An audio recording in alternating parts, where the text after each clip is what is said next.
Every day when I come to work, I feel like I'm coming to work at a science lab. We are down there formulating and concocting secret colors that hopefully replicate that character in its truest form. We're always online looking at stuff all the time, whether it be movies, other people's work, other artists. I'll be driving to work and I'll see a rusted truck or a building or something that catches my eye. I'm like, you know what, I want to try to do that. You know, I want to try to apply that to my paint technique to something we do here at work. I envision what it's going to look like before I even start laying paint down. It's like I got to have a game plan when I first start doing it. We basically got to paint 2 samples of everything. So one will be the prototype, one will be the paint master. Start off with the base coat of flesh. You have to match the exact skin color, and that's a big challenge because every skin tone is different. I'm having to capture a likeness, having to do specific movie characters, and just learning how to achieve that is one of the things I take most pride in. If it's a monster, there's just layers and layers of different colors in it. There's times that I do have doubts that I could do it.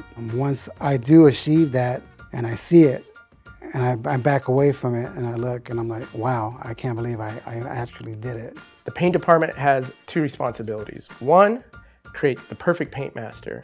2, create a piece that makes these characters come to life. We got to be happy with it first, and we want it leaving the paint room as good as it can be. I got to make that piece look beautiful because the sculpt is just awesome. So now, you know, I got to do it justice and do a great paint job on it. We make sure that we achieve the look of the paint master in the final manufacturing. Being able to work on movies that I grew up watching, comic books or whatever, and having something to do with that is pretty cool. You get a little something of you in there. I find my inspiration from just coming into work. I'm surrounded by so many talented artists. It's really one big melting pot of talent. I'm not just a painter, I'm also a collector too. When I see somebody else collecting and they have a collection of what I worked on, it's a really good feeling. Hopefully I could bring a smile to someone's face with my paint work. At the end of the day, I think it's making people happy that kind of inspires me.